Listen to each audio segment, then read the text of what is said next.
Muy buenos días a todos, muy bienvenidos.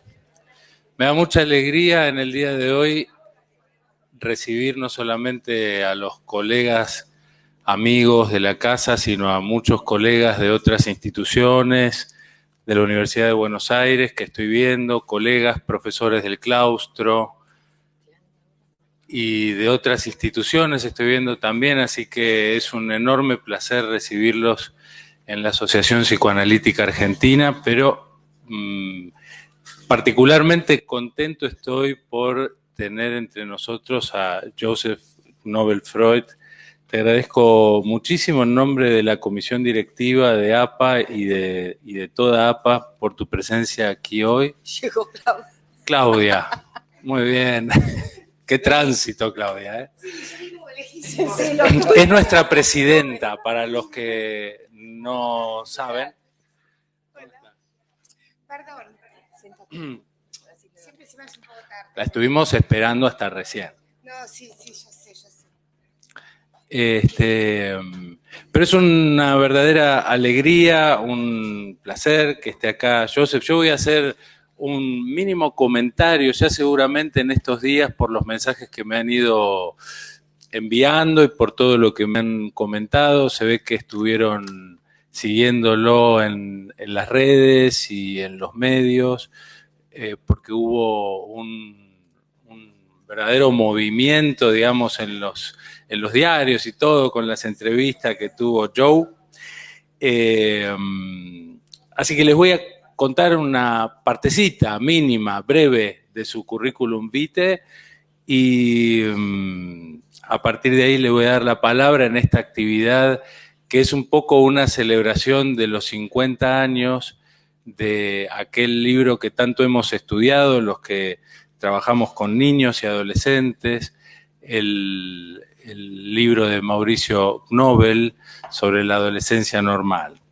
Joseph es psicólogo clínico, psicoterapeuta y psicoanalista. Desde el año 1982 trabajó como psicoterapeuta en diversos servicios sociales en la Diputación de Barcelona. Desde entonces hasta la fecha siempre ejerció la psicoterapia en el sector público y luego en el sector privado. Actualmente es supervisor de varios centros de prevención precoz y de centros de salud mental infanto-juvenil. Es miembro fundador y docente de la Escuela de Clínica Psicoanalítica de Barcelona. Allí combina sus tareas de coordinador docente con clases sobre clínica y psicodiagnóstico con niños y adolescentes, así como supervisando a los alumnos que comienzan a ver sus primeros casos en sus prácticas. Es miembro de la Sociedad Española de Psiquiatría de Niños y Adolescentes, miembro de la Junta Directiva de la Federación Española de Asociaciones de Psicoterapeutas y delegado de la EAP, que es la European Association of Psychotherapy, y vicepresidente de la sección de niños y adolescentes de la Federación Española de Asociaciones de Psicoterapeutas.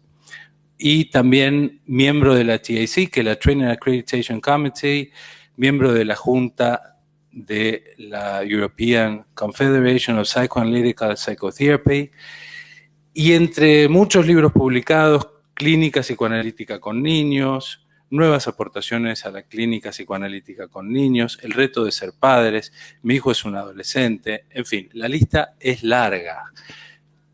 Bienvenido, Joseph. Bienvenida Claudia Hamburgo, que va a ser nuestra conductora. Yo no sé si ustedes saben que en la actual gestión de Secretaría Científica tenemos dos roles diferenciados, que a Mirta Goldstein, que hoy no se encuentra acá, está en un congreso representando a nuestra institución, diferencia el rol del conductor, que va a ser Claudia Hamburgo, analista de niños, miembro titular en función didáctica de nuestra casa, y yo voy a estar coordinando un poquito junto con... Yo voy a decir unas pequeñas palabras, después los dejo. Ok, muy bien. Dale. Así que, por favor, Joe. No, dale, no. ¿Ahora? Ella quiere decir. Ahora. Recibirlo. No, primero quiero dar la bienvenida a Joseph Nobel Freud. Resulta que cuando éramos los dos muy jóvenes, no sé si él se acuerda, nos encontramos en un pasillo de la APA, yo era directora de la revista, y él venía a retirar revistas en el tercer piso donde estaba Silvina. Ay, sí, y de pronto yo vi a alguien que no lo tenía, pero no lo tenía. Siempre pregunto quién es, un poco de vergüenza me da, porque a veces, pero... Entonces me entregó una tarjeta. Miro y dice Joseph Nobel Freud. ¡Wow! Digo, madre mía. Digo, ¿qué apellidos? Digo, ¿y cómo estos apellidos están en tu tarjeta? Me dice, están porque yo soy el hijo de Nobel y el sobrino nieto de Freud. Bueno, así lo conocí a través de esa tarjeta que guardé todavía tengo en mi cajón de las tarjetas pero no solo eso, sino que yo ya pensaba en hacer el Diccionario Argentino de Psicoanálisis y entonces le dije, ¿vos escribirías sobre tu padre? Ustedes saben que hemos tratado de ir pescando hijos por todos lados para las biografías de los padres que están en el Diccionario Argentino, que son hermosas esas biografías. Y aquí está, en el Diccionario Argentino de Psicoanálisis, la biografía de su padre que escribió Joseph Nobel Freud. Una hermosa biografía donde nos cuenta, bueno, la historia de su padre, que nació en Argentina, que emigró en las épocas en que no se podía vivir en la Argentina, se exilió a Brasil, y es el gran teórico de la adolescencia. Nosotros hemos estudiado sus libros que escribió con Armienda Verasturi, estuvo con todos los pioneros, los famosos duelos por la adolescencia, ¿se acuerdan? Los 3 duelos, el duelo por la infancia, el duelo por los padres, el duelo por el cuerpo. Eso es un clásico. Nobel es un clásico. Así que, bueno, bienvenido, Joseph, estás en tu casa. Muchas gracias por haber venido. En medio de toda la agitación. Muchas gracias a Jorge por haberlo pescado y traído. Y bueno, les auguro una hermosa mañana. Gracias. Bueno, a ver si no me emociono mucho. Buenos días, y la verdad que muchísimas gracias a toda la gente de la APA, a Jorge, a todos los que hicieron este espacio para hoy. Además, veo entre el público amigos entrañables de toda la vida. A mí en la adolescencia se me quedó partida por culpa de la Junta Militar y me fui a vivir a Barcelona. Hoy es un día muy especial porque es el día del libro y en Barcelona es el día de San Jordi. Es el día más lindo de todo el año. Los que vivieron en Barcelona lo saben. Barcelona se llena de rosas y de libros. Y todos salimos a comprar rosas y libros. Cuando llegamos a Barcelona, estaba muy diferenciada. Para las mujeres eran las rosas, para los hombres los libros. Pero por suerte los tiempos... Y ahora nos compramos libros y rosas todo el mundo. Yo voy teniendo rosales en mi balcón. Y la verdad que es un día muy emocionante, que justo el azar haya querido que el día de San Jordi yo tenga que hablar del libro de mi padre, junto con la negra. Es este libro el que vamos a homenajear, el libro que se llama La adolescencia normal, que estuvo escrito exactamente hace 50 años, terminó de escribirse. Después se publicó en el 71. Pero insisto, homenajear un libro el día del libro y el día de San Jordi, que por cierto, en Barcelona te diríamos feliz santo, Jorge, o feliz San Jordi. Y a todos los Jorge que estén por aquí, porque hay que festejar en San Jordi. Que se festeja también porque es el día del nacimiento de Cervantes y de Shakespeare. Vaya coincidencias. Bueno, o sea que feliz San Jordi para todos. Y en realidad también contarles que es especialmente emocionante estar en el lugar donde estuvo mi padre toda su vida. Porque mi papá se formó aquí, venía aquí, nos mandaba a nosotros, decir, llévame estos papeles a APA, o llamaba por teléfono a casa, decirle a alguno de los chicos, le decía a la chica que me traiga, que me olvidé, se olvidaba todo. Entonces había que llevar rápidamente, había que venir, menos mal que vivíamos cerca. Bueno, para mí esta institución es parte de mi vida y veo entre el público gente que ha llegado a ser presidente de aquí y eran alumnos muy queridos de papá y que venían a la quinta. Bueno, en realidad podría hablar de la vida privada, pero vamos a centrarnos un poco en el libro. 50 años. Voy a traer algunas ideas para que después podamos hablar entre todos, porque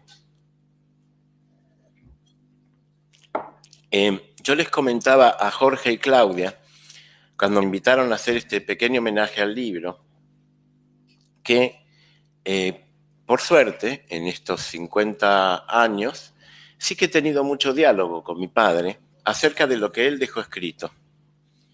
Justamente porque, bueno, todos los que somos autores de alguna manera u otra, siempre queremos retocar la obra. Pero papá tuvo un problema, que es que el libro se publicó en el 71 y Arminda murió en el 73. Entonces papá se sentía que justo con este libro no podía tocar nada, porque no iba a tener el permiso de la negra. Y lo dejó intacto. Este libro se reeditó muchísimas veces. Yo recuerdo haber ido incluso a dar clases a Ecuador y todavía en la Facultad de Psicología de Ecuador, dice, aquí también leemos La adolescencia normal. Se reeditó muchas veces y en vida de mi viejo decía, si yo pudiera tocar, pero no lo quería tocar. Y les comenté a ellos que tenía, para trabajar con ustedes, algunos comentarios que papá hacía, que hoy no lo hubiera llamado adolescencia normal. Porque me decía, él estaba muy influenciado. Yo nací en Estados Unidos, gracias a que papá le había contratado a alguien cercano al grupo de Menninger y estaba creando una clínica psiquiátrica para adolescentes en Kansas City. Si yo nací en medio del Far West, pero era porque papá estaba trabajando allá, mamá era una mujer joven y cuidaba de nosotros, de mi hermano y de mí.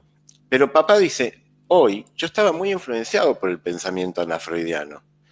Y Ana Freud era muy de síndromes, de normalidad y de anteponer normalidad a normalidad.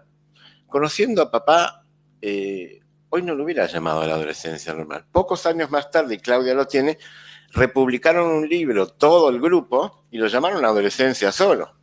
Es decir, que ya estaban discutiendo. Que yo digo que hay que tener en la biblioteca. Dije que hay libros que uno no los puede tener, pero... Bueno, es decir que la verdad que hay cosas que han cambiado. Yo ayer en la Facultad de Psicología hablaba de que estamos viviendo un momento en donde ya no hay latencia, o por lo menos yo veo que si seguimos con las teorizaciones freudianas, la posibilidad de que haya latencia está difícil. Así que estamos viviendo, más o menos por decirlo así, ¿podríamos realmente hablar de un duelo por la perversión polimorfa de la infancia con la oferta hipersexualizada de la sociedad actual? Habría que pensarlo. Cuento cosas que he ido discutiendo hasta que murió papá, con papá en vida. Hay una cuestión muy interesante, los cuento algunos puntos, ahora vamos a ir. Hay un punto que luego fue emocionante, que cuando yo me encontré con Pierre Olagnier en París, me dice, si yo sabía, ahora lo tuve que releer, este es un libro que hay que releer de vez en cuando, yo lo recomiendo, si yo sabía que ya mi padre había escrito en 1971 que las fantasías masturbatorias en la adolescencia eran importantísimas. Y es cierto, en el libro en la adolescencia normal, en el capítulo sobre masturbación en la adolescencia, el capítulo es de Arminda, pero dicen que realmente las fantasías masturbatorias van a dar cuenta de la imaginarización de la escena primaria que tenga el adolescente. Fíjense lo que dice Pierre Olagnier. El fantasma masturbatorio y la fantasmatización erótica que acompaña al encuentro sexual representan en el registro de lo decible para y por el yo lo más cercano a las construcciones fantasmáticas inconscientes. son los únicos que, con el sueño y aún de manera más directa, nos permiten comprender de qué modo el sujeto figuró en su época la escena primaria, es decir, la puesta en escena por la cual respondió a la cuestión de los orígenes. Origen del mismo, origen del placer, origen del deseo y origen del sufrimiento. Esto es una cita de Piero Lanier. ¿Y saben lo que me emocionó? Que Piero Lanier me dijo, esto se lo plagié un poquito a tu papá. Es bonito eso.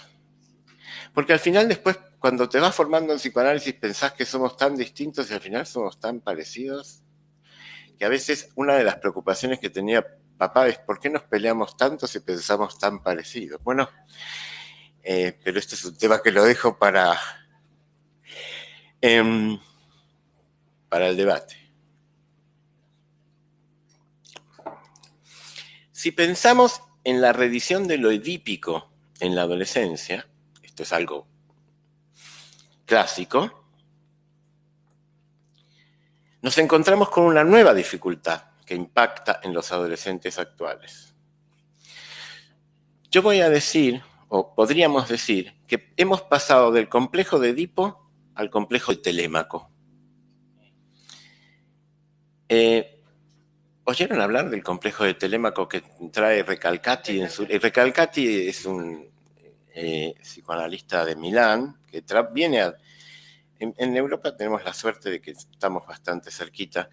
Y en el complejo de Telémaco, Máximo Recalcati dice, hemos pasado de uno que se tuvo que quitar los ojos por yacer con la madre a uno que tiene los ojos puestos en el horizonte a ver si papá vuelve de una vez por todas y pone orden en la ciudad, porque está toda muy desordenada, porque mamá se pasa todo el día tejiendo y destejiendo, se desordenó mamá y se desordenó toda la ciudad, porque me falta un padre. Ayer justamente casi me hace un spoiler, Jorge me dice, ¿cómo entenderíamos porque yo quería hablar de esto y me dice, ¿cómo entenderíamos la melancolía hoy? Y es que realmente los procesos de duelo que ya describieron Aberasturi y Nobel en los años 70 no se cierran hoy, porque no se puede duelar a un objeto que no se internalizó. Yo dejo estas ideas, no digo que yo además dejo ideas desde una posición tal vez que me transmitieron mis maestros, que es, yo no traigo una verdad, ni soy poseedor de una verdad, sino que traigo unas cuantas ideas que me surgieron a lo largo de mi formación, dentro de las cuales, obviamente, la influencia del padre está.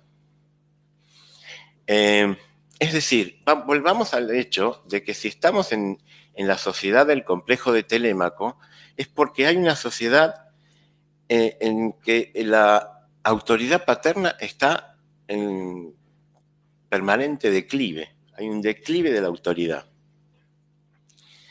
Esta crisis de la autoridad es un fenómeno crucial de la cultura contemporánea. Tanto en un sentido simbólico, el padre como encarnación de la ley, principio de autoridad que regían la cultura, la economía, la educación, como en la configuración de las relaciones familiares. Quizás como reacción contra un autoritarismo extremo, quizás fruto de la culpabilidad que sienten por no poder pasar tiempo con sus hijos, muchos padres no se atreven a marcar límites y asumen un rol entre amistoso y cómplice, lo cual no permite que los adolescentes se enfrenten a los padres. Entonces los adolescentes, es más, antes, ya cuando niños, no pueden internalizar figuras paternas buenas, porque en realidad son cuidados por padres adolescentes. No sé si, de hecho, justamente el problema de queda un duelo en el vacío, de ahí que hablamos de neomelancolía.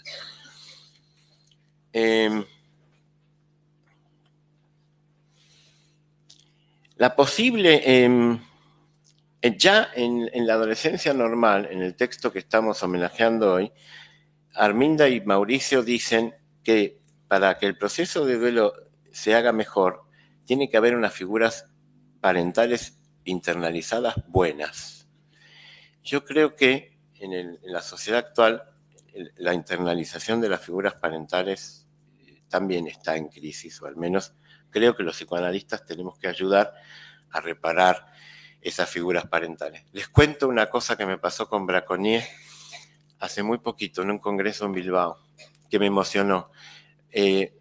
Alguien del público le dijo, ¿para qué el psicoanálisis? Bueno, ven, esto ya lo discutiremos en una mesa posterior. Es decir, lo del psicoanálisis está en crisis. Si leyeran los comentarios que salieron de la Facultad de Psicología de ayer, dan miedo. Muchos dicen, ¿otra vez se invitaron a un pseudocientífico? ¿Por qué no gastan dinero?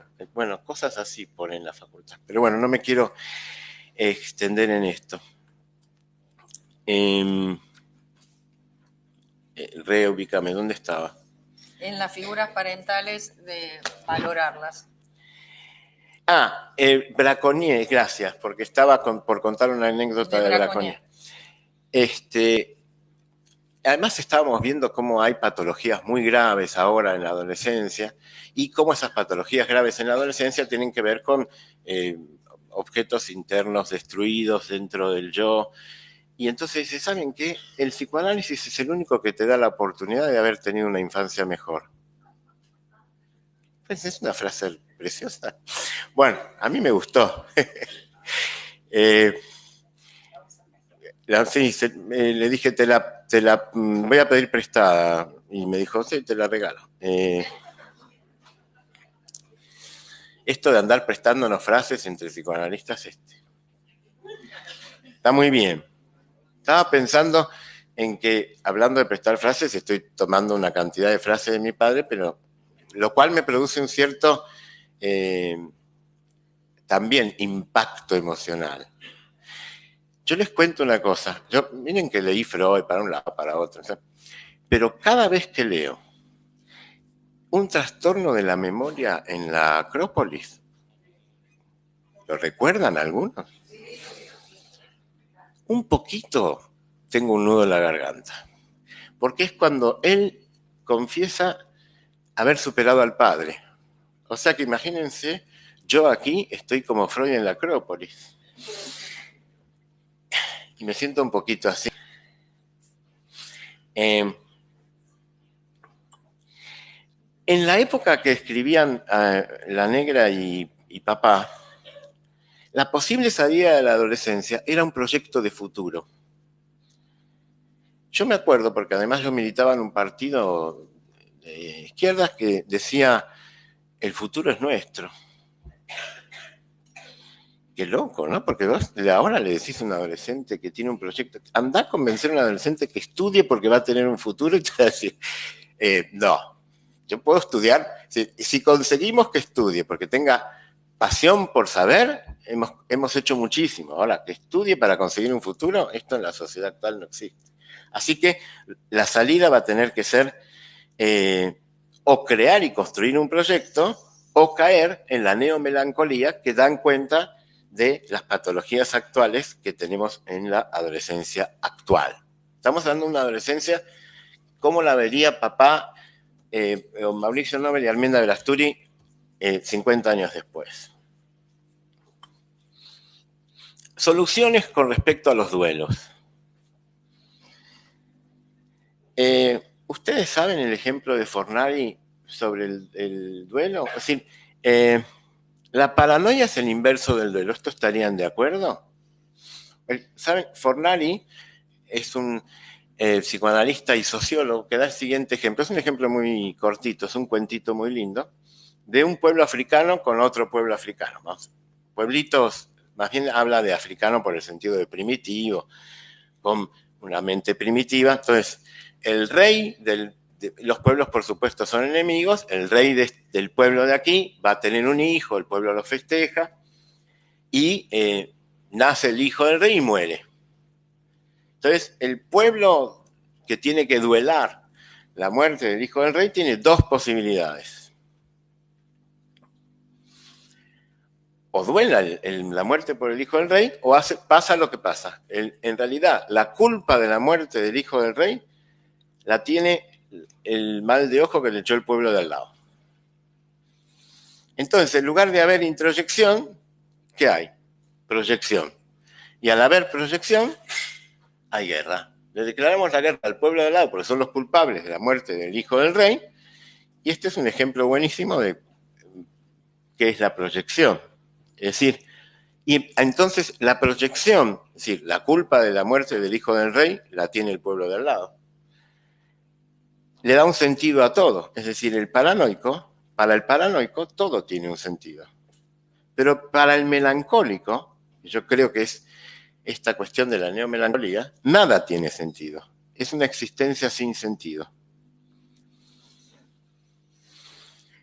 Cuando digo neomelancolías, hoy por hoy, estoy hablando de un tipo nuevo de melancolía que se puede pensar, siguiendo a Green y después a Recalcati, que tiene como centro del problema del sentimiento de la vida, la desobjetalización, las no ganas de vivir. Ese tipo de no elaboración de duelo alguno lleva a muchos adolescentes en la actualidad a patologías que darían cuenta de ese tipo de melancolía. Por ejemplo, la anorexia por un lado o las adicciones.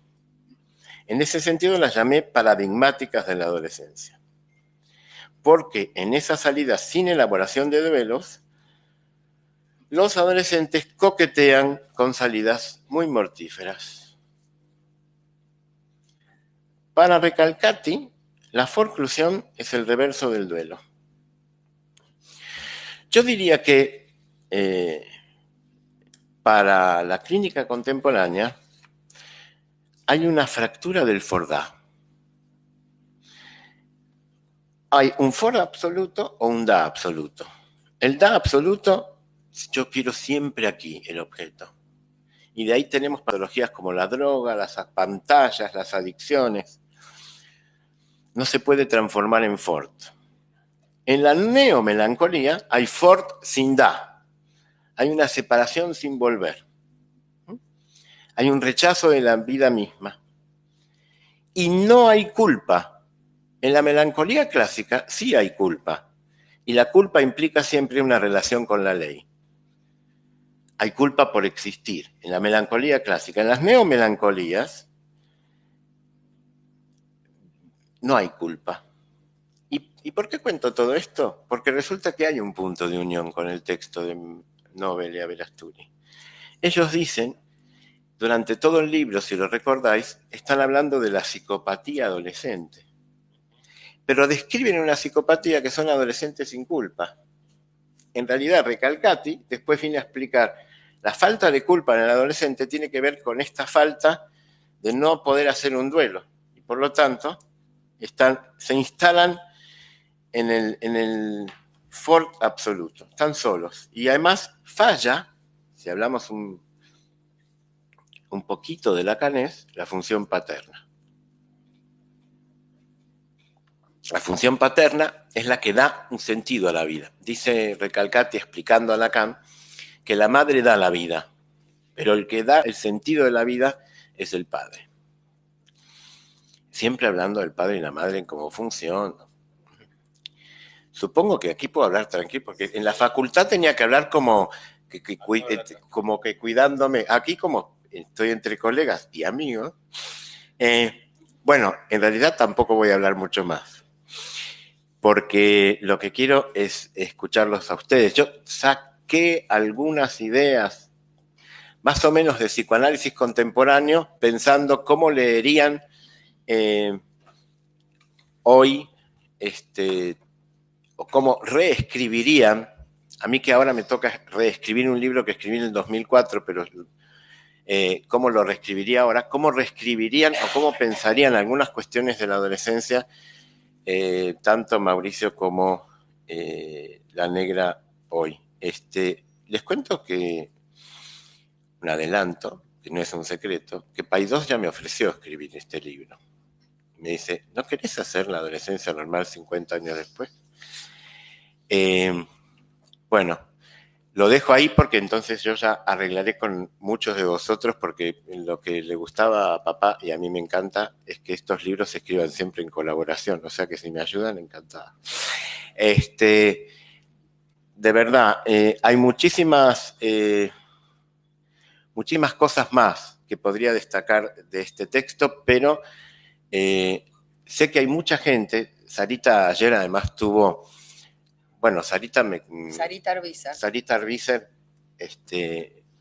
me pidió que por favor... Sí, ya sabemos. Vale, muy bien. No, se ocupó de decirnos a todos que ella...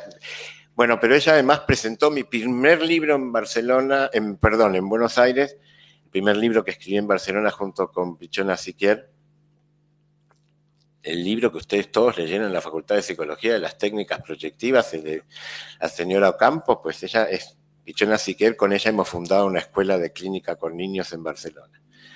Así que ya ven que, a pesar de que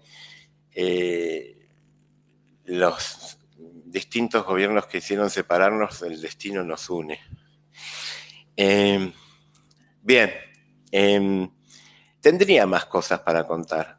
Creo que hay cosas que incluso he charlado con papá sobre cosas que ponen sobre cómo entienden la génesis de la homosexualidad, tanto masculina, femenina, como hiperidealización de la figura materna. La verdad que la revisarían por completo hoy por hoy. Yo sinceramente creo que quería apuntar solo algunas cosas que me preocupan por la adolescencia actual, porque estamos recibiendo patologías muy graves en las consultas en Barcelona, y como entiendo que estamos en un mundo global y que el declive de la autoridad paterna nos llega a todos y en todas las sociedades, es algo que quería compartir con los colegas de Buenos Aires. Por mi parte, gracias. Y ahora Claudia seguro tiene... No, te voy a hacer, de acuerdo a lo que estuvimos, gracias, yo sé, pero igual es un diálogo entre todos. A mí como conductora me toca pensar un poco lo que estuvimos intercambiando entre los dos. Yo quería decir que a mí lo que me parece vigente de lo que escribió tu papá hoy es una cuestión de la angustia. O sea, en el consultorio, en transferencia, la cuestión de la angustia por los duelos del cuerpo infantil, padres de la infancia, se suma metamorfosis de la pubertad, cuando Freud decía que el proceso después de elaborar el Edipo más difícil era el deshacimiento de la autoridad parental. Lo que yo noto que hoy sigue vigente en esto que vos traes es la dificultad y la resistencia que hay a hacer el duelo por la bisexualidad, que esto se taponaría con todos los pasajes al acting y al acto y los acting, en la cuestión de que el duelo de la bisexualidad y abandonar esa fantasía de completud hace que la elección por la identidad sea dificultosa y esto te quiero preguntar, para mí sigue vigente 50 años después, no se taponó con todo lo que pasa, está ahí, la angustia está y hay que trabajarla. La otra cuestión que decía muy bien en ese libro era que el proceso de lo que se llamaba adolescencia era un proceso de padres y de hijos, que no hay que olvidarse que a los padres también le cuesta la renuncia a los niños, al niño hijo infantil, por una cuestión que hoy está muy en boga, que es el narcisismo, que es la cuestión de la juventud, de los padres narcisistas, jóvenes, muy preocupados por la cuestión de el tiempo para ellos mismos, y que por ahí también hace de que les cueste mucho acompañar y confrontar con estos hijos la cuestión de los duelos. No es que los duelos desaparecieron, es que los padres también abdicaron, como decía Winnicott, en su rol de confrontación. También esto lo marcaban muy bien en el libro, que no hay que olvidarse que es un proceso de los padres también, los duelos y la adolescencia. Y lo otro que se me ocurrió releyendo el libro es, ¿hay abandonos en la cuestión técnica de terapeutas que se dediquen a atender a adolescentes? Porque yo lo que escucho mucho hoy es, no, los de 12 a 17 se los dejo a los más jóvenes, a los terapeutas que recién empiezan, que tienen otra energía, que están con otra polenta, como si fuera, no sé si vos lo notás o lo conversaron, no sé, si antes, en la época de Arminda, yo sé que había pocos terapeutas, por eso empezaron a escribir los libros y había poco escrito, pero si hoy no notás que haya pocos terapeutas que se quieran ocupar de chicos entre 12 y 17 años. Bueno, por ahora dejo acá y de las cosas que vos dijiste, que comentaste mucho, el complejo de Edipo, el complejo de Telémaco, Y otra cosa que también cuando hablabas y yo releía el libro, cuando uno estudiaba con ese libro, daba mucha tranquilidad la certeza con que decían las cosas. Tiene que pasar esto, esto y esto, y hoy uno se encuentra con los adolescentes que vienen con el perro, con la novia, con el chicle, con todo al consultorio. Puede pasar mi amigo, no puede pasar. Y la verdad que uno está en el encuadre en la cuestión de la sorpresa permanente. Y que a mí me parece que el analista no tiene que perder esa escucha de la sorpresa, que tiene un encuadre diferente en la cuestión con adolescentes y que no todos están preparados. Por eso creo que hay pocos analistas que quieran atender a adolescentes. Esto yo lo traigo como inquietud. Bueno, muchas gracias Claudia, muchas gracias Joseph. Vamos a hacer lo siguiente, les propongo que hagamos al menos una primera ronda de preguntas, de comentarios, que les voy a pedir que sean sucintos, breves, así cuanto más acotado está, más personas pueden intervenir y después volvemos a los comentarios tuyos, Joseph. ¿Sí? ¿Está bien? Sarita, por favor.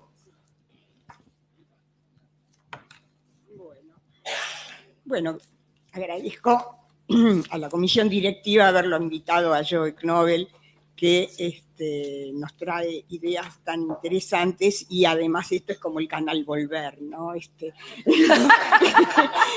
Mauricio Knobel, La Negra, todas las personas con las que me formé y que bueno, que aparecen en mi recuerdo como seres muy queridos y seres con los que aprendí mucho y que Joe los evoca tan bien, ¿no? en el día de hoy. Y que, como estaban hablando acerca de si el libro es vigente o no es vigente. Y como dijo Claudia, hay muchas cosas que son vigentes y yo quiero señalar otras más, aparte de las que dijiste vos, que estoy de acuerdo. Sí. Por ejemplo, el tema de los duelos, que dijo Claudia, está muy bien señalado, y como dijo Joe, ¿por qué no se puede hacer el duelo? Porque estos padres no se han instalado correctamente. Y esto lo dice Arminda Verasturi, sí. Lo dice en uno de los libros, en uno de estos dos, ¿no? El de adolescencia normal y después está el de adolescencia que abarca todo, normal y no normal. Dice que para que se pueda hacer el duelo, las etapas anteriores de la vida tienen que haberse cumplido bien. Es decir, si el adulto, el padre, pretende empezar un diálogo en el momento de la adolescencia, está frito, porque el diálogo tiene que empezar desde bien iniciada la vida del chico.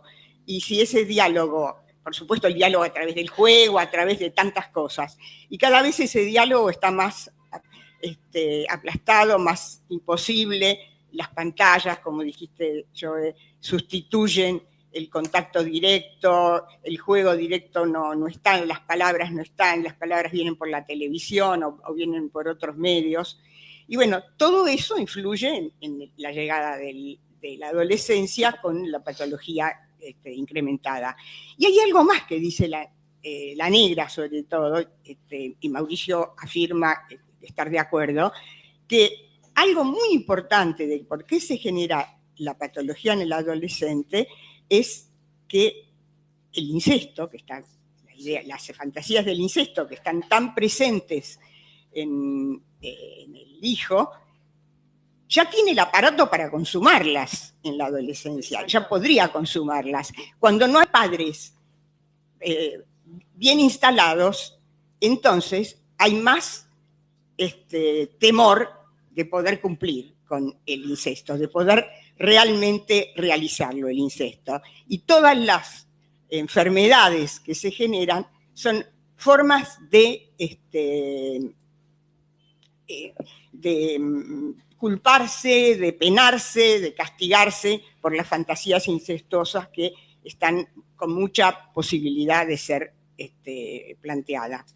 Esto se ve tanto en el varón como en la mujer. En la mujer, por ejemplo, se ve mucho en la anorexia, ¿no? Donde hay un padre muy seductor y donde hay una madre que no instala los límites. Y en el varón todas las conductas delictivas son bastante frecuentes. Bueno, no quiero tomar más tiempo, pero quiero seguir quiero hacer mucho hincapié en que el libro es vigente, lo que pasa que las adolescencias van cambiando siempre. Ya Sócrates se enojaba con Platón y con todos los discípulos porque no hacían la enseñanza en forma oral y se dedicaban a escribir lo que le parecía a él una aberración. Entonces, siempre la generación siguiente va a enjuiciar a la adolescencia. O sea, hay patología, pero también hay dificultad de entender al adolescente. Gracias, Sarita. Bueno. Muchas gracias. Gustavo Dupuy.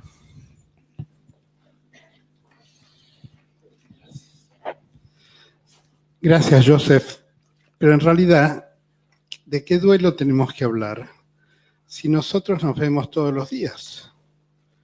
Por ejemplo, hace un tiempo nos conocimos acá en Buenos Aires. Después nos encontramos en un trabajo que vos discutiste generosamente. Pero después, no es que no nos vimos, no nos perdemos. Y hay un sustituto de esta pérdida, cuando vos hablabas del Fordá, que, por supuesto, para nosotros que estamos cuerdos y conocemos nuestra edad, nuestra trayectoria, nos sustituye realmente al otro.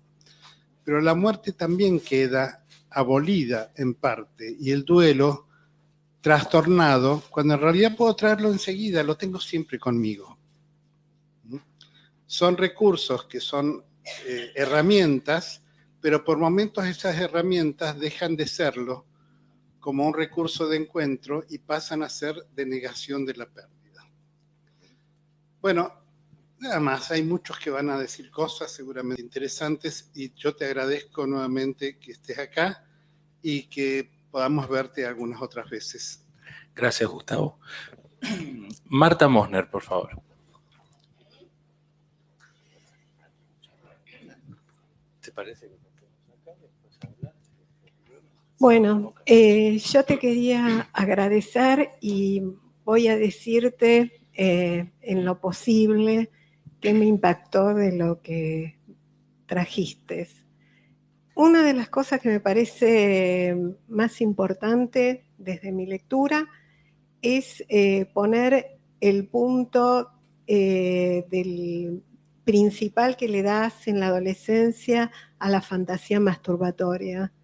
Me pareció importante porque vos remarcás no solo la cuestión de lo placentero y la recuperación de lo perverso polimorfo infantil, con las zonas erógenas, las fantasías edípicas, sino que ligado a lo que traes de Pierre Blanier, el tema del sufrimiento y de lo que queda en la cuestión de la escena primaria, ¿no?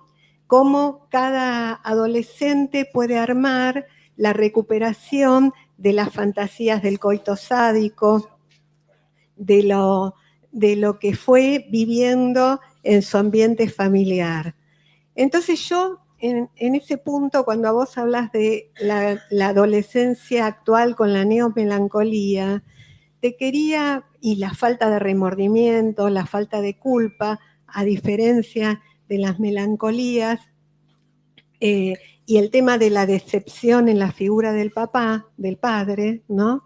Te quería preguntar si no pensás que hay como una paradoja, como que cómo se puede hacer un duelo de lo que no se tuvo, de lo que no existe, y de lo que hubiera implicado que los padres hicieran el duelo para no ser objetos parciales, rotos o dificultados, ¿no?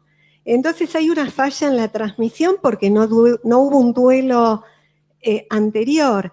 Y si la falta de remordimiento y de culpa no tiene que ver con coquetear con la muerte, en ese borde de esa melancolía, para traer suficiente dolor para tener la cantidad necesaria para poder iniciar en esa generación un duelo, ¿no?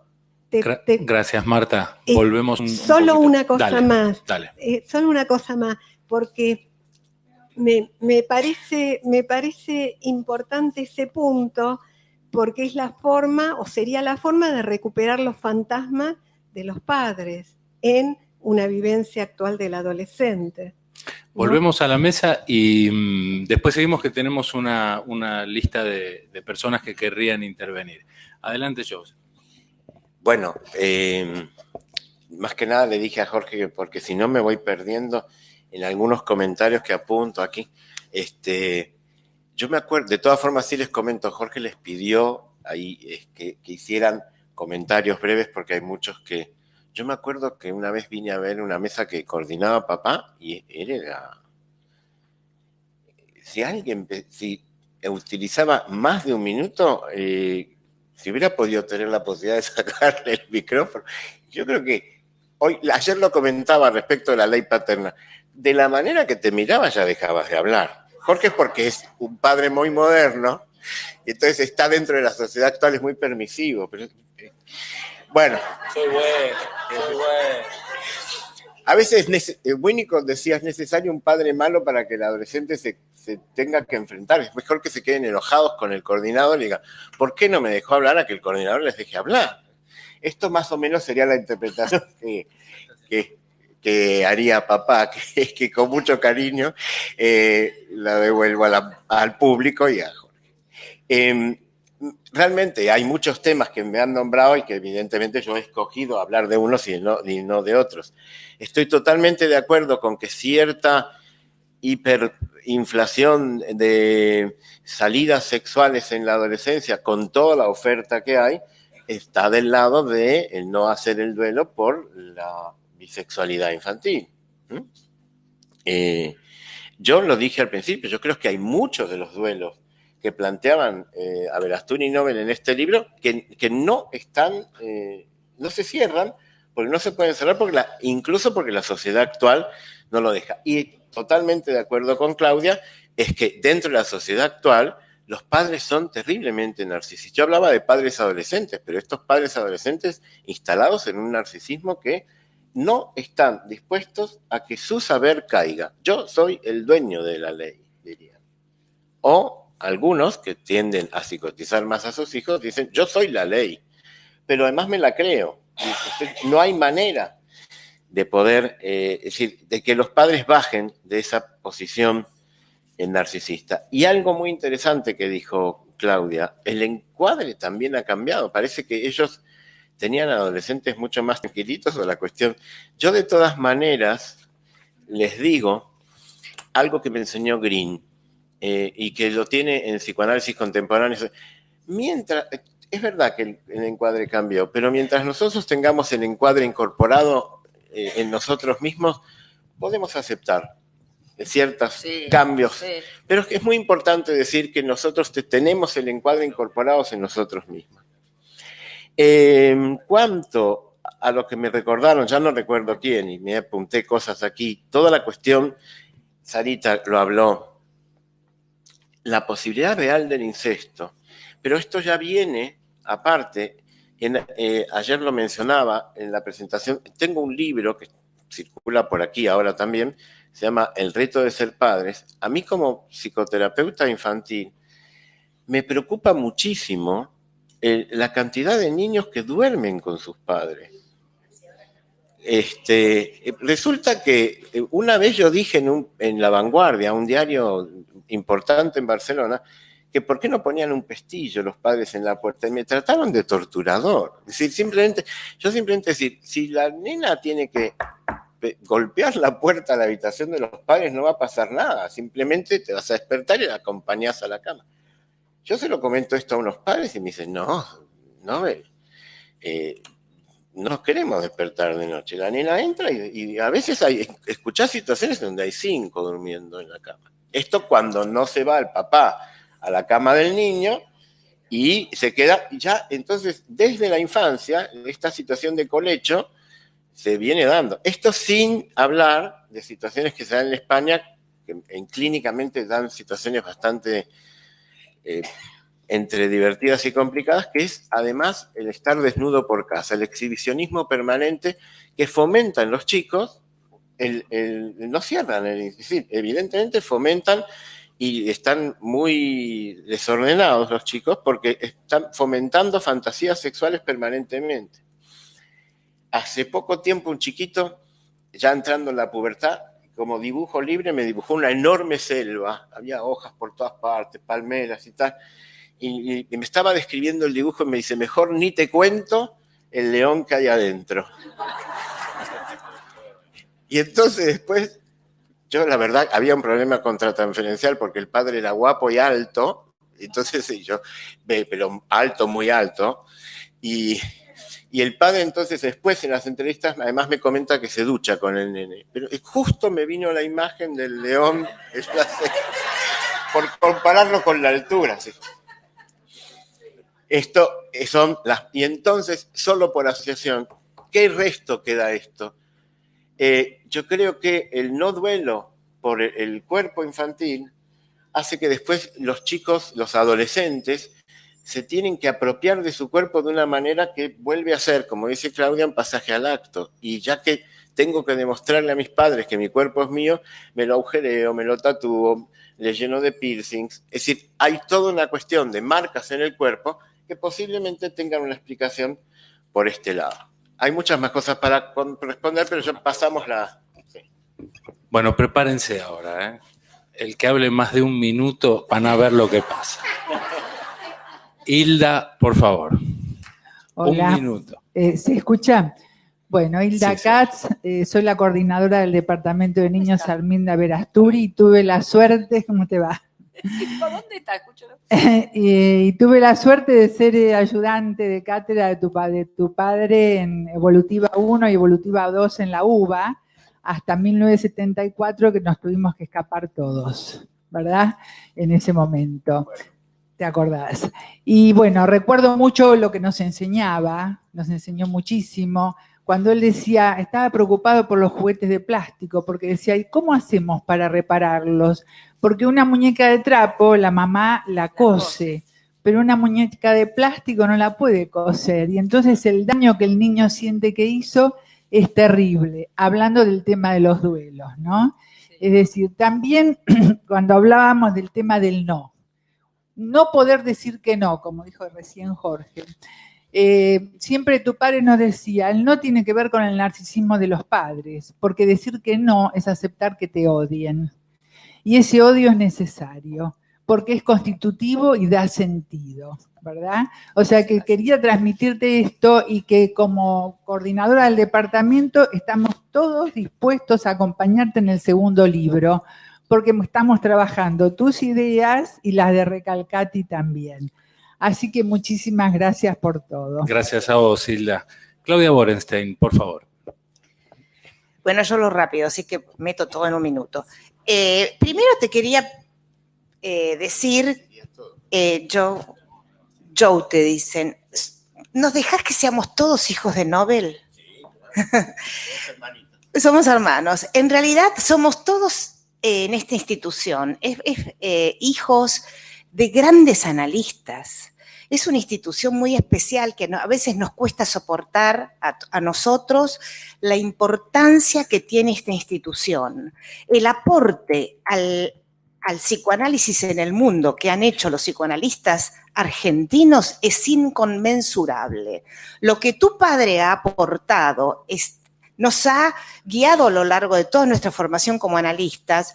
Yo un poco me niego a rechazar esos 3 duelos porque han sido el faro de mi formación. El duelo por el cuerpo, el duelo por los padres, el duelo por la infancia. Le agregaría el duelo por la bisexualidad. Me gusta mucho esto que dijiste, Claudia, porque explica muchas cosas.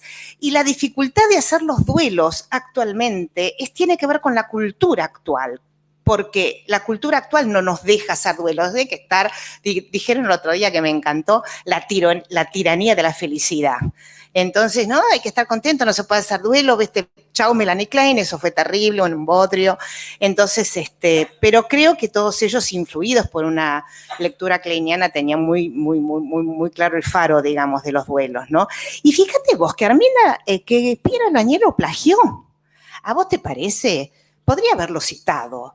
Esto es lo que fundamentalmente me movió a hacer el diccionario argentino. Me daba rabia que había tantos conceptos que nosotros, los argentinos, 20 años antes dijimos, por ejemplo, de Piera me lo agregaste, yo no sabía que le plagió esto y que Recalcati, digamos, lo continúa sus ideas. Era él, ¿no? ¿Quién? Continúa. ¿Quién dijiste que continuaba sus ideas? Pero en realidad lo debe citar, sí, continúa. Ok, eso me alegra. Pero, por ejemplo, la posición glishkocárica de Blecher, yo no sé, Ogden evidentemente no nos leyó, pero la posición autista contigua, 20 años después de Ogden, es la misma. La bidimensionalidad de Arnaldo Raskowski, 20 años antes que Meltzer, o 30, 20 años antes. O sea, por eso, el valor que tienen nuestros padres analistas, nuestros abuelos quizás también, entre ellos tu padre, es inmenso. Estamos en una institución tan valiosa que no lo podemos ni soportar casi. Es como la envidia propia, la autoenvidia, ¿no? Entonces aceptamos las críticas. Pero bueno, es una suerte que nos traiga todo esto. Pero lo de los duelos, por favor, no sé, esto es algo que no nos podés sacar porque... Bueno. No, está vigente. No, creo que aparte hay otra problemática que se está planteando y me parece que es interesante respecto de este diálogo que estamos teniendo. Y un poco tomaría algo de lo de Recalcati, porque la verdad que estamos hablando de la validez y vigencia que tiene aquel libro de la adolescencia normal con un nombre tan políticamente incorrecto hoy. Y sin embargo, lo que nos encontramos son con fenómenos de época. Y aún a Recalcati, yo también cuando escuchaba lo del complejo de Telémaco, se me ocurría pensar justamente en Telémaco y en Ulises, porque cuando Ulises se va a la guerra, no lo deja solo a Telémaco, ¿no es cierto? Justamente a Telémaco lo deja con un sustituto que se llama Mentor. Y nosotros todos tuvimos buenos mentores, digamos, que han sabido ocupar el lugar del padre. Me parece que hay algo de este orden que es justamente de lo que vos venís hablando y de este lugar que vos mismo estás ocupando acá y que tanto nos gusta que así sea.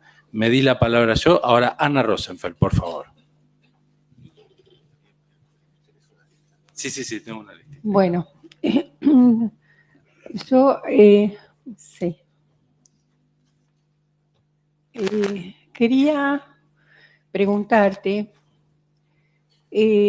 porque creo, escuchándote, además de los duelos que señalan en el libro Tu Padre, vos tuviste que hacer otro duelo, cuando durante la adolescencia tuviste que irte del país compulsivamente y tuviste que duelar ahí tu país de origen.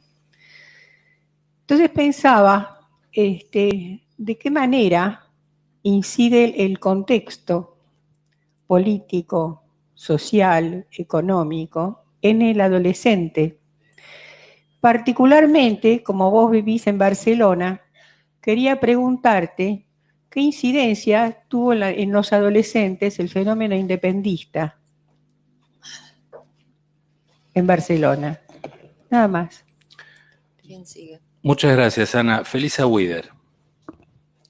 Ahí está. Acá adelante, Guillermo. Gracias.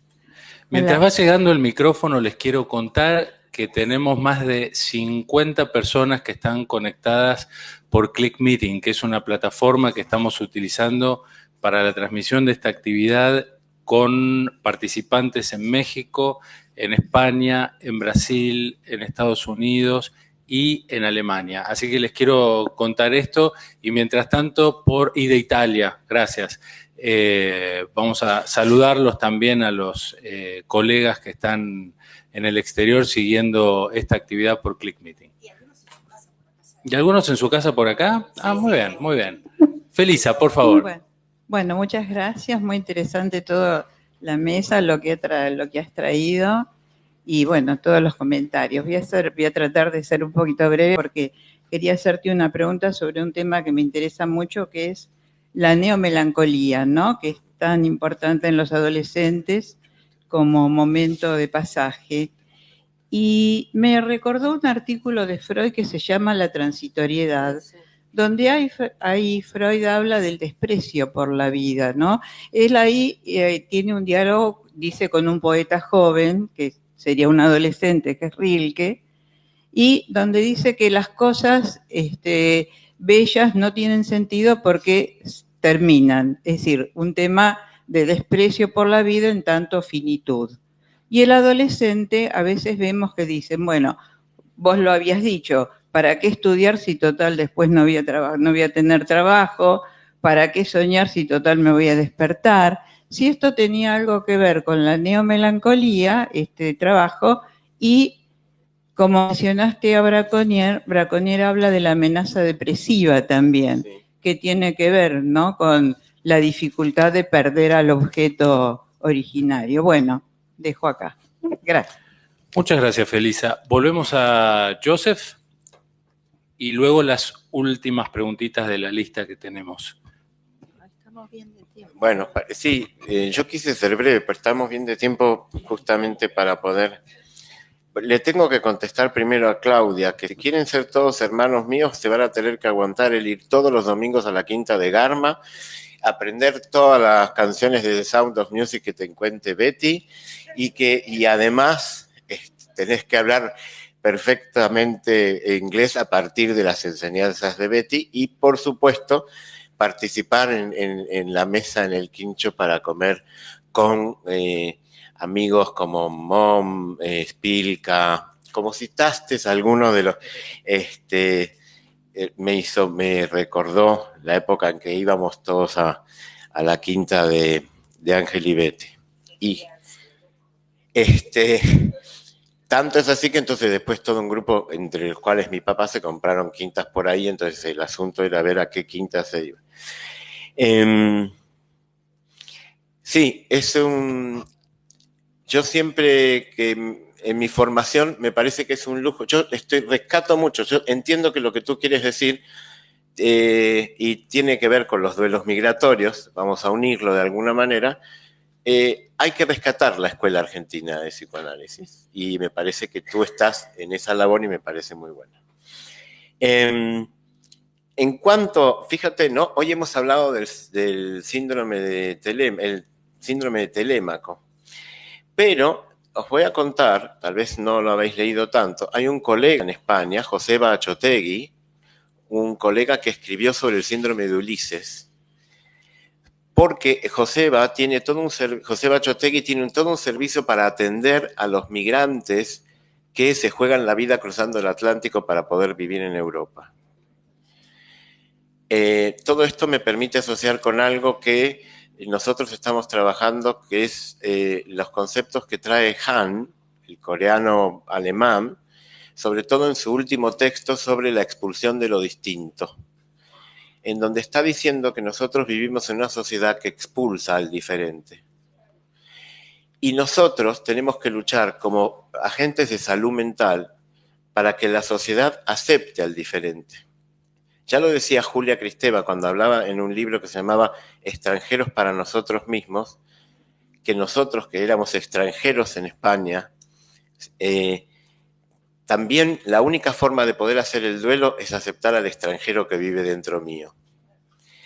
La única forma para que yo, y trabajado después por Joseba Achotegui, la única forma que yo tengo para poder trabajar con la sociedad para que acepte al diferente es mostrarle que hay un diferente dentro suyo. Y esto habla nuevamente de recuperar el concepto de inconsciente en la sociedad actual porque se está perdiendo. Por algo gana tanto territorio las terapias de 3 sesiones y yo te curo todo. Hoy, digamos, tenemos ahí un enemigo por el lado de las grandes empresas farmacéuticas, que te tapo todo, pero también tenemos al lado nuestro, formándose en la Facultad de Psicología, colegas cognitivo-conductuales que no pienses en que tenés un inconsciente. Yo te explico lo que tenés que hacer. Bueno, pero volviendo al duelo migratorio, yo por algo empecé, lo que te pasa cuando migrás, además, es que ya no sos de ninguna parte. Claro. Y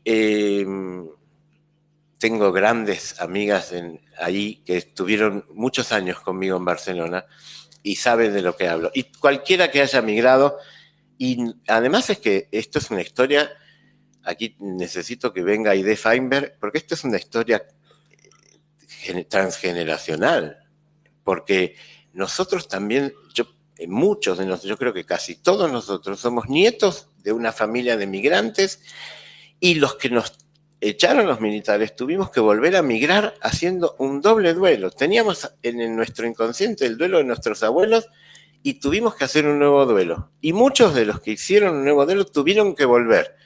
Y ahora que están viviendo en Buenos Aires, seguro que extrañan las Ramblas de Barcelona. Y en las Ramblas de Barcelona extrañamos el dulce de leche de Buenos Aires. Bueno, este es el síndrome de Ulises. En realidad, José Bachotegui llega a plantear, a lo mejor Ulises no volvió porque se quedó en el medio del mar, porque es un poquito donde estamos los migrantes. Estamos varados en el Mediterráneo, que sirva como metáfora, pero es algo para pensar. No me voy a meter, porque con un fenómeno tan complicado como el fenómeno independentista, y sí responder desde algo que ya Aberasturi y Nobel dicen en su libro.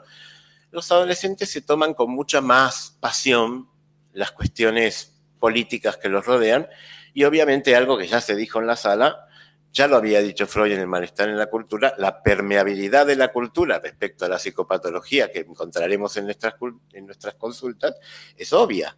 O sea que si hay un conflicto permanente, como lo puede haber en Cataluña respecto a si somos catalanes o somos españoles, aquello se va a traducir de una manera en nuestras consultas, y por suerte uno tiene el recurso de cierta abstinencia analítica para que no...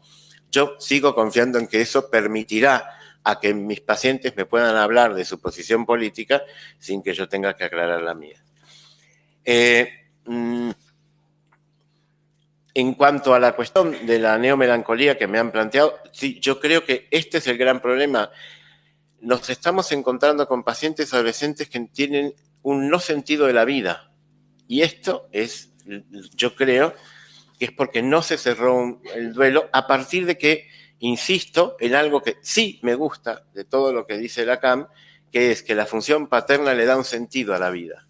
Y que si no hay función paterna, el adolescente se queda sin sentido de la vida. No sé, estoy resumiendo mucho algunos temas, pero el tiempo también es lo que hay. Tenía que decir algo sobre el tiempo que es muy importante. Simplemente porque hay una frasecita de Mom, ahora que lo cité porque lo recordé, que habla de la importancia del tiempo en psicoanálisis y de hablar del tiempo dentro de un análisis, que me parece que quedó en los anales del olvido eso, Pero simplemente para mencionarlo, que habría que retomar un concepto que tiene que ver con psicoanalistas de aquella época, que después no se retomaron, que es, tenemos que hablar del tiempo en el análisis. Digo, es interesante porque en los años 60 Mom ya hablaba del manejo del tiempo en análisis, y volviendo a cómo ciertas cosas se viven desde el pasaje al acto, ahora tenemos analistas que en vez de hablar del tema del tiempo te echan a los 10 minutos. A lo mejor hay que hablar del tema del tiempo de verdad. Claudia Hamburgo, por favor, adelante. Quería decirte que quedaban algunas cosas, te quiero recordar que en mi función de conductora, de si vos crees que hay menos analistas de adolescentes en esta época que antes, si te parece que por la forma de ser de los adolescentes espontánea, intempestiva, se asustan los terapeutas como se asustan los padres, digamos. Y lo otro que me gustó que estabas diciendo entre la pregunta de Ana, que era que cómo se expulsa al diferente. Pero yo creo que al retener la bisexualidad se está expulsando la posibilidad de hacer el duelo por las diferencias, que la cuestión narcisista y obsesiva es no elegir. Entonces se retarda la cuestión de elegir una identidad. ¿Para qué lado voy? No importa después si amo a una mujer o amo, pero digo, no se elige, se queda, vos dijiste, como en el limbo, sin elegir, evitando esta cuestión de enfrentar las diferencias.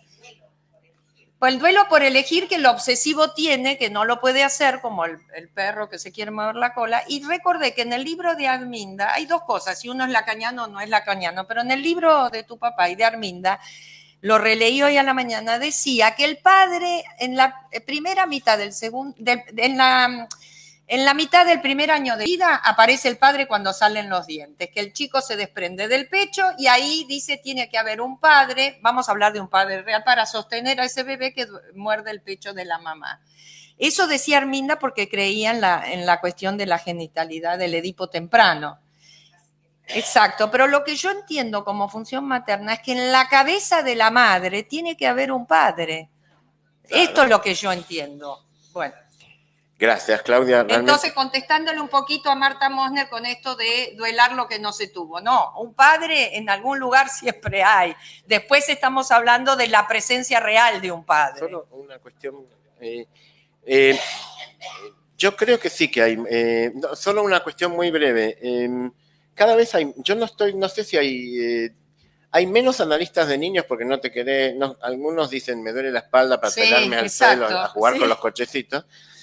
Aunque en realidad analistas de adolescentes, yo creo que hay muchos, por lo menos, y no es una cuestión relegada. No, en una época no había analistas varones, ¿te acordás? Vale, eso también, eso era un tema como, pero algo de culpa tenían las mujeres poderosas de aquella época. Sí. Que, ¿no? Si te tenías que encontrar en una supervisión, con Susana Lustig de Ferrer, Raquel Goldstein y Arminda Verasturi, yo creo que te asustabas un poco. Y Raquel Soif. Bueno, quiero decir, hay gente que recuerdo de mi pasado. Y un temita que quiero tocar respecto a, si Piera citó a Mauricio, es decir, hay algo que Harold Bloom, que es un crítico literario, escribió un libro que se llama La angustia de las influencias. A mí esto me lo enseñó un psicoanalista llamado Jorge Beniski, que fue mi profesor en Barcelona. Y porque su mujer era crítica literaria, es decir, personaje muy peculiar. En tal caso, es decir, si un escritor piensa que todos los antecesores ya lo dijeron todo, se queda sin escribir y se queda con la angustia frente al... Sí, es cierto que nos plagiamos. Y frente a esto voy a traer simplemente una pequeña anecdotita porque papá la contaba. ¿Quién fue primero del Estadio del Espejo? Winnicott o Lacan. Porque hay las cartitas en donde Winnicott se escribe con Lacan y simplemente para decir, el señor Lacan no cita a Winnicott diciendo cuando Winnicott dice que el niño usa como espejo los ojos de la madre. Bueno, solo para decir, si Piera no cita a Nobel, imagínense, ¿por qué no? Es que también los maestros los mentores tienen su influencia. Bueno, hay muchos temas más, pero evidentemente pasamos a las preguntas. Marisú, ¿dónde estás, Marisú? Ahí atrás.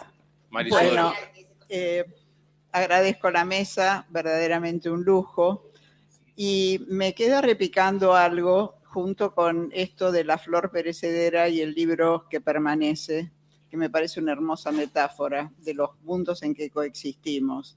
Así como la adolescencia habla de la temporalidad del ser humano, se habló de latencia, adolescencia, lo evolutivo, quiero rescatar el aspecto atemporal de todo esto adentro de nosotros mismos. Esta adolescencia la encontramos, esta latencia no vivida, la adolescencia, este fordá interrumpido, lo encontramos dentro de pacientes que han dejado evolutivamente su adolescencia muchos años atrás. Entonces, me parece que rescatar lo atemporal como lo que pulsa desde lo inconsciente, nos permite también aceptar que estos pacientes nos convoquen como fantasmas de esos objetos rotos, destruidos, que deben de alguna manera poder coser como si fueran esa muñeca de trapo a la que se refería Hilda. Bueno, yo le quería preguntar al profesor Nobel qué pensaba de esto, porque cuando yo lo escucho, no soy, trato pacientes adolescentes, pero no exclusiva, o sea, mayoritariamente mi consultorio es de adultos. Todo lo que escucho lo podría aceptar y adaptar para los pacientes personales míos, adultos, gente que ha dejado atrás la adolescencia. Muchas gracias. Muchas gracias, Marisú. Elsa Coriat. Mientras va llegando el micrófono, les cuento que nos están mandando mensajes desde Brasil. Daniel José Dueck, que agradece esta mesa. Tenemos gente que se ha conectado también desde Uruguay, desde Islas Canarias, a quienes también vamos saludando. Elsa, por favor. Bueno, me gustó muchísimo la exposición de ayer, me gusta mucho todo el intercambio de hoy. Quería decir que se ha hablado de muchos duelos en relación a distintas cuestiones, pero digo, supongo que estarán de acuerdo con que el duelo constitutivo más importante es el duelo por la muerte del padre, y también que la muerte del padre no es una muerte por causas naturales, es una muerte simbólica por asesinato. En un momento me llamó la atención de la palabra asesinato, en esto que estamos hablando, hasta ahora no fue pronunciado, porque los tiempos no van con eso. Ahora, traigo el asesinato porque el problema es cuando no hay un padre para asesinar. Siempre hay, de alguna o de otra manera, por algún lado algo se puede encontrar, pero no se encuentra con mucha claridad. A veces. Y lo digo desde, si yo tengo muchas entrevistas con padres de niños pequeños. La retracción, la intimidación, yo digo, los padres están intimidados y si se animan a algo, la mujer levanta la voz y se intimida de nuevo en cuanto a poner freno a algunas cosas elementales de los chicos. Es decir, cosas que antes se resolvían sin pensar y funcionaban, ahora no hay, ¿no? Por eso me parecía muy importante lo que decía en relación al no, decían por ahí, la importancia del no, el no como presencia de la ley y presencia de la función paterna. Esto es lo que no está. Hace 10 días, más o menos, apareció un titular en Clarín, que no sé si a alguien le llamó la atención o no, pero el titular decía, los chicos o los niños que eligen ser vegetarianos. Yo, ¿cómo? ¿Desde cuándo un chico elige si es o no vegetariano o qué come? Eso es parte de la función paterna. Es decir, son los padres los que deciden qué come y traen como problema el nene quiere comer esto, no quiere comer lo otro. Bueno. Gracias, Elsa. Esto. Muchas gracias. Cacho Gómez.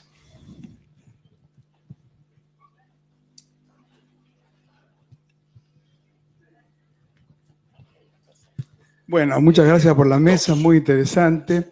Creo que tenemos hoy la posibilidad, el lujo de estar planteándonos en APA muy seriamente qué es la adolescencia, ¿no? Y con una persona que tiene mucho conocimiento y tiene muchos antecedentes, pues Nobel. Yo quería plantear una situación que vengo pensando hace mucho tiempo, que se habló de adolescencia normal hace 50 años. Yo creo que lo de normal sigue siendo actual. Hay adolescentes normales. Lo que cambia es la cultura de la época. Creo que la adolescencia no cambia. Lo cultural influye notablemente en la situación de aparato psíquico en adolescentes. Yo me acuerdo que hace años, en una reunión panel que estaba con Susana Lusti de Ferrer, nos preguntaron si el aparato psíquico adolescente era distinto. Y dijo, no, el aparato psíquico es el mismo. La cultura de la época va creando nuevas instancias. Y eso me hace pensar justamente que estamos frente a un momento, yo soy adolescente hace casi 50 años, muy grave de la adolescencia. Vos lo dijiste recién que hay una falta de sentido por la vida, ¿no? Hay un no sentido. Y creo que el duelo más grande que estamos viviendo adolescente es el duelo por el no futuro. No hay una perspectiva de futuro. Por lo tanto, la construcción de los ideales es cada vez más complejo. Cada vez el adolescente queda aferrado más a los aspectos del yo ideal, es decir, a los padres de la infancia, y le cuesta cada vez más hacer el duelo. Y frente a lo incierto que es el futuro, en todas las órdenes de la sociedad, entonces a veces recurre a la pulsión de muerte como elemento de sostén único casi en la adolescencia. De ahí las graves patologías que se ven. Es decir, es muy importante, estamos pensando, creo que dijo muy importante, que lo dice también Philippe Jamet, la capacidad de sorprenderse del analista. Es lo que decía hace muchos años Jamet. Yo creo que el analista hoy en día no solamente la capacidad de sorprenderse tiene que estar en él, sino la capacidad de no asustarse. De no asustarse. El adolescente viene hoy y te asusta. Sí. Un planteo común es, bueno, tuve relaciones con chicas y chicos porque quiero elegir. Lo que dijo Claudia es importantísimo, me parece a mí, el duelo por la bisexualidad. Es decir, no es que las cosas son distintas, van cambiando según la cultura de la época. Estamos en una época en la cual no hay futuro a veces político, ni social, ni económico, y el adolescente se defiende muchas veces llegando a la muerte, ¿no? Como pasa. Muchas gracias, Cacho. ¿Le podrías pasar a Gaby Goldstein? No, es que este es un mensaje divino que nos mandan, que dice así: gracias por mostrar al mundo que el psicoanálisis no está muerto, que seguimos creando discurso porque el mundo lo está necesitando, por más sujetos y menos objetos de mercado. Esto nos mandan uno de los 50 y pico conectados, no sé el nombre, Lío, Pablo Urquizo, pero no sé de dónde. De Buenos Aires, perfecto. Gaby, por favor, adelante. Bueno, hola Joe, qué alegría que estés aquí, ¿cómo estás? Qué bueno verte. Y qué suerte que traes la historia en el presente hacia el futuro. La presencia de tu papá, de Mauricio, y todos los analistas que te formaron, mis padres, los recuerdos de ir a la quinta de Garma, a la quinta de tus padres luego, a la REA también. Qué gusto enorme que estés aquí trayendo el psicoanálisis vivo, como siempre lo transmitieron Mauricio y Arminda, y que anudes en esta contemporaneidad tan compleja como la traes algunos temas fundamentales. La falla en el duelo, la cuestión, como vos decís, de esta neomelancolía, y me atrevería a pensar, hay una pseudo culpa, una dificultad en asumir la deuda, el sentimiento de culpa en la caída de los referentes. ¿Cómo afecta esta subjetividad que vos traes en la contemporaneidad la capacidad representacional? Creo que eso está totalmente anudado a la dificultad que hay ante la caída, como vos decís, de la autoridad y de los referentes, y gracias por recordarnos esta ansiedad de la influencia a través de Harold Bloom, que también es angustia. Bueno, qué alegría verte. Muchas gracias. Gaby. Creo que es la última intervención, porque no estamos ya terminando con el tiempo. Creo que era Claudia Roqueta, pero no vi si la mano era de Claudia, de Ariana o de... Claudia. Claudia, muy bien. Sí. El que coordina tiene que saber. Bueno, muchas gracias por la presentación, por las intervenciones. Y yo me quedé pensando algo en relación al tema de la transitoriedad. Porque en verdad Freud en ese artículo sitúa que lo bello tiene sentido en función de que fenece. Es decir, que hay un límite, ¿no? Que la muerte está en el horizonte y que eso le da sentido a la vida. Se habló del asesinato. Y yo pensaba en cómo está excluida la noción del límite, que finalmente es la muerte, digamos, en la sociedad actual, donde todo se tapona, donde cualquier ausencia se cubre casi fetichísticamente con cualquier objeto. Entonces, en ese sentido, pensaba, ¿qué lugar le atribuye usted a esta especie como de desmentida permanente de la muerte en la sociedad que vivimos, ¿no? Gracias, Claudia. Adelante, Joe. Bueno, la verdad que premiado por el tiempo, pero algunas cuestiones son para seguir reflexionando y son más acerca de temas que me parecen importantísimos. El aporte que trajeron tanto tú como Elsa Coriata antes sobre el asesinato. Es muy importante el hecho de que a quién matamos, porque francamente, y creo que es muy importante el hecho de que aparece también en este libro, de que no hay límites, no hay quien ponga límites, y esto dificulta mucho el construir incluso un Edipo, porque ¿a quién tengo que matar, no? Respecto a, y perdonen, algunas cosas las voy a poder, hay alguien que preguntó, y con mucho criterio, les quiero recordar, ya lo decía Arminda y Mauricio me lo recordó muchísimas veces, pero fue muy agradable cuando le pedí supervisión a Joyce McDougall, cuando empecé a trabajar con adultos, y me dice, pero ustedes ya lo saben, ¿no? Es decir, en cualquier análisis de adulto, si no revisás la adolescencia de ese adulto, el análisis queda incompleto. Lo digo por respecto al tema que tú comentabas, ¿no? Es decir, claro que los que trabajamos, y Dolto hacía una apreciación semejante, cuando le decían a Dolto, ya no trabaja con niños, dice, toda la vida. Dice, si no trabajo con los niños que tengo en mis pacientes, ¿con quién voy a trabajar? O sea que agregaríamos esa cuestión de trabajar con el adolescente que hay en mí, porque si mi analista no trabaja con el adolescente que hay en mí, ya nos lo enseñaron Nobel, Aberasturi, y después se lo volví a escuchar a McDougall. Cuento gente que los puede sonar en vuestra formación.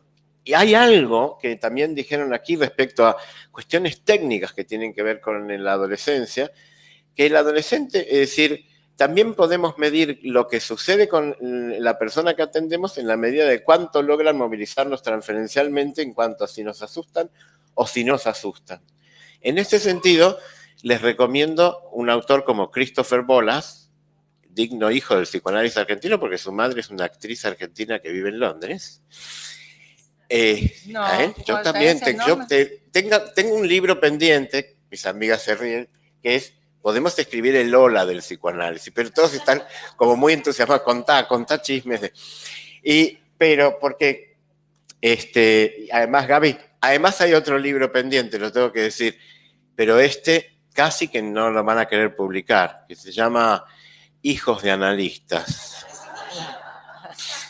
Que es verdad que Gaby va a querer colaborar. Tengo a Silvi Garma como amiga, podríamos hacer un bestseller. Bueno, Bolas, simplemente les voy a contar una anécdota de Christopher Bolas en el libro, no me va a venir ahora a la memoria, pero es en un capítulo que se llama Sobre la mentira, el cómo una situación que él cuenta personalmente y después la puso en el libro, como un paciente lo asustó diciendo, voy a cometer un asesinato. Entonces, más que nada, Bolas dice, ¿hasta dónde tenemos que seguir con este asunto que nos dijo Freud de la abstinencia del analista? Porque si tu paciente te dice que va a cometer un asesinato, ¿te quedás quieto?